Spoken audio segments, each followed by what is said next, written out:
Hello there, my name is Alex. I hope you're doing well today. I'm going to be starting a new series on this YouTube channel where I do a faction focus covering all the kill teams that are available currently. I will be going over the ones in the compendium as well as from the starter box and any expansions that will be coming out. Today we'll be starting off with Death Guard, as it's an army that I've got and I know a little bit about. So we'll be starting off with what Death Guard can take. So a Death Guard kill team consists of 2 fire teams, Plague Marines and Pox Walkers. However, you're only allowed 1 Pox Walker fire team in your kill team. The Plague Marine kill team includes 2 Plague Marines, while the Pox Walker kill team includes 8 Pox Walkers. However, if you don't have a leader, you can add an additional Plague Marine champion to one of your Plague Marine fire teams. If you're going to go all Plague Marines, for instance, you would have in total 5 models. So there's a few different choices that Plague Marines can take. We've got the choice out of a Plague Marine Warrior, a Plague Marine Gunner, a Plague Marine Heavy Gunner, a Plague Marine Fighter, a Plague Marine Icon Bearer, and then finally the Plague Marine Champion. You are limited to some ways that you can take them. You can't, like, for instance, take 3 gunners or 3 fighters, things like that. So there's some restrictions. You cannot include a Plague Marine Gunner, Plague Marine Heavy Gunner, or a Plague Marine Fighter operative in the same fire team. Other than a Plague Marine Warrior operatives, your kill team can only include each operative above once. How that works is you're going to get 2 fire teams, so you can have 2 of them 3. However, you can't have 2 of them in the same fire team, but they can be in the same kill team. So one fire team could be a gunner, one could be a heavy gunner. But you can't have 4 fire teams including the same one or multiple ones. You only can have 1 per fire team out of them 3 and only 1 of them per kill team. First of all, we'll quickly go over the stats of what Plague Marines are like, because it's across the board for these. You got 2 movement, 2 circles of movement, which equals 4 inches. Each circle's 2 inches, just in case you don't know that. APLs, how many activations you can do per turn. So these get 3, so they can, for instance, move, shoot, and interact with an object, or shoot, charge, fight. There's many different things you can do. GA stands for group activation, so you only activate 1 at a time. They've got 3 defense dice that they roll, and they're saving on 3s and have 12 wounds. The champion has 13 wounds. Otherwise, all the stats are the same. You'll notice when it comes to the champion, their movement is actually, it says 3. This has been FAQ'd. It's been put down to the same as these. You pretty much, if you are making a full kill team out of Plague Marines, you will be taking at least 1 warrior. So they get a ranged option and a melee option. So they've got a bolt gun, which is 4 attacks hitting on 3s with 3/4 damage. In case you don't know, that's ordinary damage, and then this is crit damage. And then special rules apply to all of the damage that will go through. And see this exclamation mark? This is crit rules, crit special rules. So there might be some extra rule there. These don't have any special rules. They also have a melee weapon, which is quite good because a lot of ordinary infantry don't even have any sort of weapon options. They'll just be fists and things like that. 3 attacks hitting on 3s, 3/5 damage. Something to mention about the whole army, this goes across from the Plague Marines. Each operative gets this, as well as the Pox Walkers also get this.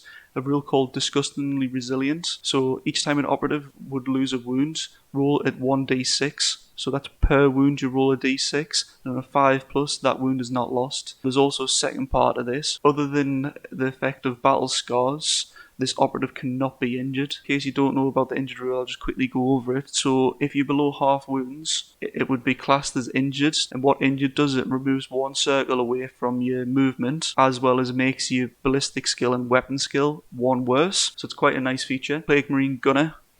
You've got 3 options of ranged weapons with these, which is a melter gun, a plague belcher, and a plasma gun. You also get given a plague knife. Starting off with the melter gun, just work our way down. That's 4 attacks hitting on 3s with 6/3 damage, and you might find that weird why the crit damage is less than the actual normal damage, and that's because on a crit you also do mortal wounds of 4. So for each crit, you'll be guaranteed getting 4 wounds off. They wouldn't be able to save against that, but they could save against the rest of the crit, which would be 3 damage. So in total, it's pretty much 6-7 damage when you think about it, but 4 of it's always going to be going through. It is limited by a range of 1 pentagon or red or 6 inches, whichever way you like to look at it, with AP2. So that's quite a lot of AP. Pretty much anything that's going to be in range of that will be getting melted.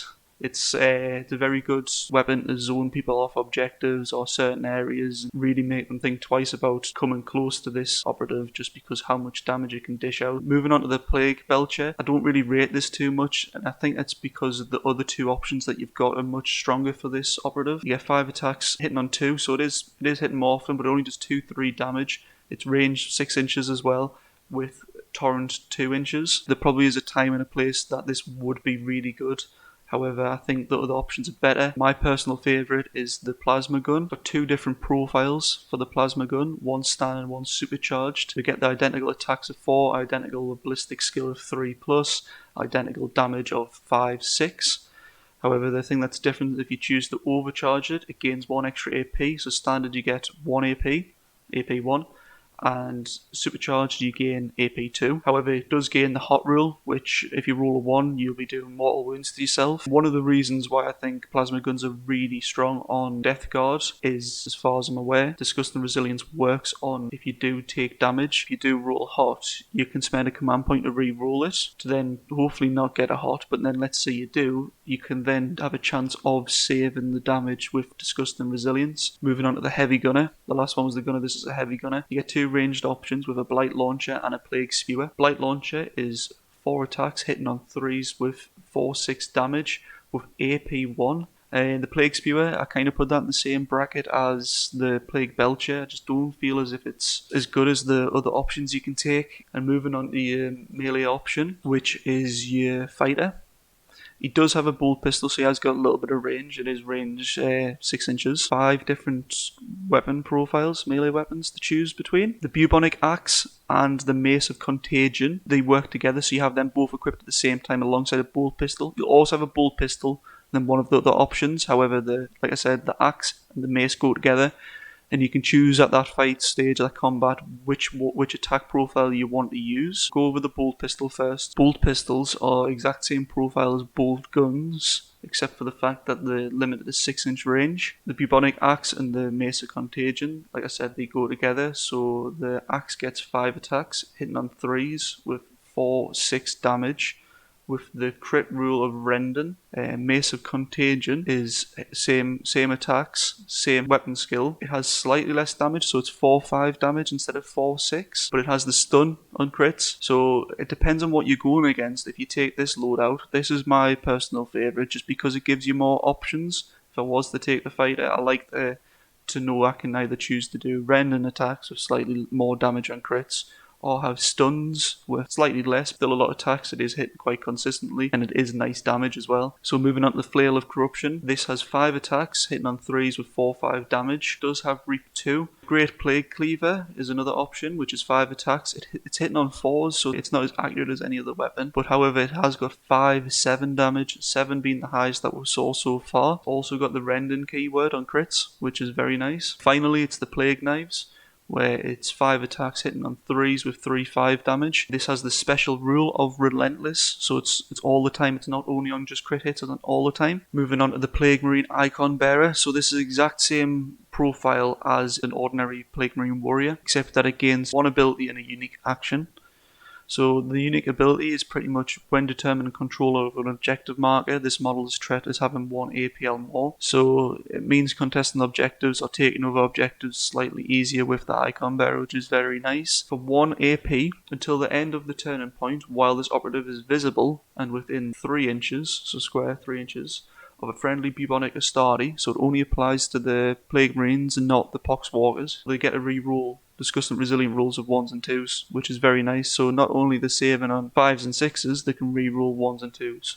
Moving on to the Plague Marine Champion. So this is the last Plague Marine operative. Have to take one of these, as it's the only leader option that you have available for your kill team. As I previously mentioned though, it does say 3 circles of movement, which would be 6 inches. This is actually 2 circles of movement. It has had an FAQ. He also has an additional wound, otherwise the stats are exactly the same as other operatives. He has 3 different ranged options to choose between, and 3 different melee options to choose between. If you take a bolt gun, you're limited to just having the Plague Knife. The Plague Knife is hitting a little bit better than other people's Plague Knives. So normal Plague Knives are 3 attacks with hitting on 3s, doing 3-5 damage, while you get 5 attacks. So you get 2 more attacks, hitting more often, as well as doing 3-5 damage. But the bolt gun profile is the same as normal. 4 attacks, hitting on 2s, 3-4 damage. Bolt Pistol and Plasma Gun, if you take these, you can choose between having a Plague Sword and a Power Fist. Bolt Pistol, it's the same profile as a Bolt Gun, however again, limited to 6 inches of range. Plasma Pistol has the same profile as a Plasma Gun, except that it's limited to 6 inches of range. I think Death Guard and Plasma Guns work really well if the Disgusting Resilient rule does apply to them. I'm pretty sure it does from the way I read it. I might be wrong again. If you know this, let me know. It might change things up and make you choose between. I don't think it's too bad anyway getting the hot rule, because you can re-roll your Plague Sword. There's a melee option if you take a pistol. 5 attacks hitting on 2s with 4-6 damage. So it's quite accurate. Same amount of attacks as Plague Knife and same hitting the same.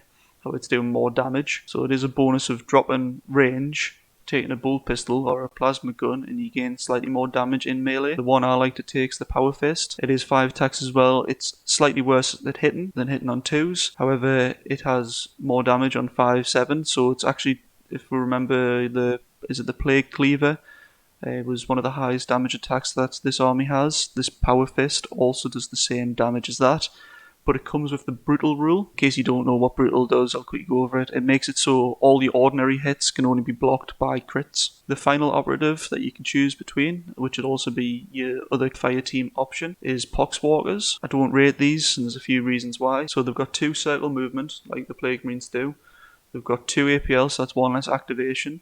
They've got group activation of 2, so you activate 2 operatives at once, 2 Pox Walkers at once. Defense dice is 3, same as Plague Marines. However, they're saving on 6s. They do have the Disgusting and Resilient rule, but this doesn't stack with the banner, because that only works on bubonic Astartes. And they've only got 7 wounds each. They've also only got a melee attack with improvised weapons, which isn't that good. They get 4 attacks hitting on 4s with only 2-3 damage with no special rules or crit rules. And they've got a mindless ability, which isn't actually a good thing, it's a bad thing. And what this means is, whenever they want to perform any mission actions or things like that, they must subtract an additional AP to do so. They've only got 2 APL, and it normally costs 1 to do something, while these are mindless, so it'll actually cost them 2.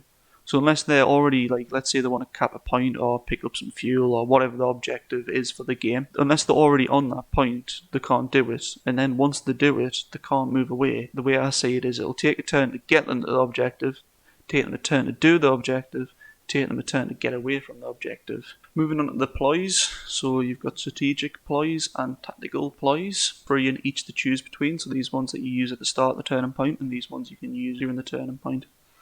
So we'll start off with these ones first. So you got Malicious Volleys, Hateful Assault, and Contagion. Malicious Volleys allows you, for 1 CP, every model that has a bolt weapon can shoot twice, providing that they're not going to fight this during that activation, so they can spend 2 points. So they can, in theory, move, shoot. Hateful Assault is pretty much the opposite of Malicious Volleys, whereas you can fight twice, providing you haven't shot in this activation. It's really good on your Plague Marine Champion, as well as the Plague Marine Fighter. You could charge into someone, fight them twice, charge into 2 people, kill one, kill the other. Contagion as well works really well with melee operatives, as it requires you to be close to the enemy operative for it to work. So for 1 CP as well, until the end of this turning point, any visible enemy operative within a circle, so that's 2 inches of a friendly operative, is classed as being injured. It'll be harder for them to hit you, both in shooting and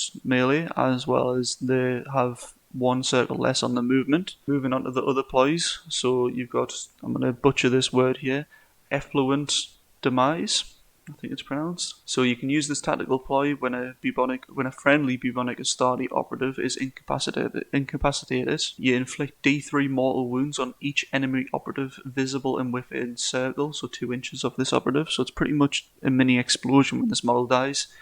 It's a nice little feature for 1 CP. It's not going to be coming up all the time, but there will be times where this is really useful. Revolting Durability for 1 CP as well. You can use this tactical ploy in either the Resolve Successful Hits or the Resolve Successful Save step of a combat or shooting attack made against a friendly bubonic Astarte operative.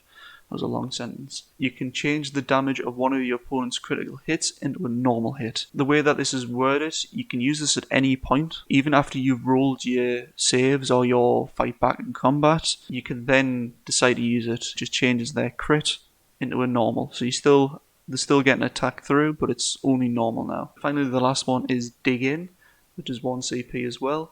So you use this tactical ploy when a friendly bubonic Astarte operative is activated. Until the end of that operative's activation, it can perform the following action. So the action that it can take is Dig In, and until the turning point, add 1 to this operative's defense dice.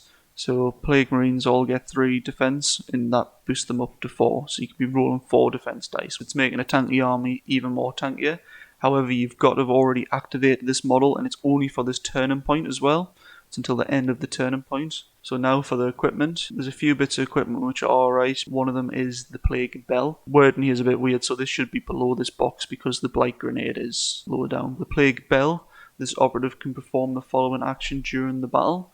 And what it is 1 AP to use. Any other friendly bubonic Astartes, so again another thing that only stacks with Plague Marines and not the Pox Walkers. Another reason to just take Plague Marines, not Pox Walkers. Any operative within 6 inches, add an additional circle to that friendly operative's movement characteristic. That pretty much changes all the Plague Marines to a 3 circle from a 2 circle. The other one which stands out to us, if you're going to be using this strategy and you find it quite successful, would be Filth Sensor. What this does is each time that you use the Contagion stratagem, that's the one where enemies, when they're within 2 inches of you, are classed as wounded. It now moves up to 2 circles, which is 4 inches, so it's a bigger aura. Nergelands I don't really rate, I've not really tested too much. That could come in handy sometimes. 3 EP, once per battle, when an enemy is within 3 inches of you, you can make that enemy have 1 less APL. It is free to use, while this one does cost an activation. That's a plus for it. Virulent Rounds, I want to pronounce it as. I'm probably butchering all these Nergal words, but yeah. Select 1 bolt gun or pistol that operative is equipped with, and you can add 1 to that damage's crit characteristic. 1 to crit damage for the battle, which is nice. Then you've got a similar type of thing, but with melee weapons, but it's 1 to the normal damage. And then the final equipment, which would be the Blight Grenade and I believe Crack Grenade. Blight Grenades, they are 4 attacks hitting on 3s with 2/3 damage. Only have a range of 6 inches, but they've got the blast keyword. They're limited, so you only can use this once per game, per grenade that you take. It's got indirect and ceaseless special rules as well. Crack Grenade is your final equipment that you can choose, which is 3 EP, while the Blight Grenade's 2. So it's slightly more expensive. You can't use this while performing Overwatch. 4 attacks hitting on 3s with 4/5 damage, so it does a fair bit more damage than the Blight Grenade. However, this does have blast, this doesn't. It has got a 6-inch range, it's limited as well, so you only can use it once per game, per grenade that you take. You can't take multiple. It's got AP1 though, and it's got the indirect rule as well. So I would probably take the Plague Bell and then the Sensor, and then maybe grab 2 Blight Grenades or a Crack Grenade and then the Bolter one. Quickly go over what my preferred loadout is, for those that care, the ones that I find to have most success with.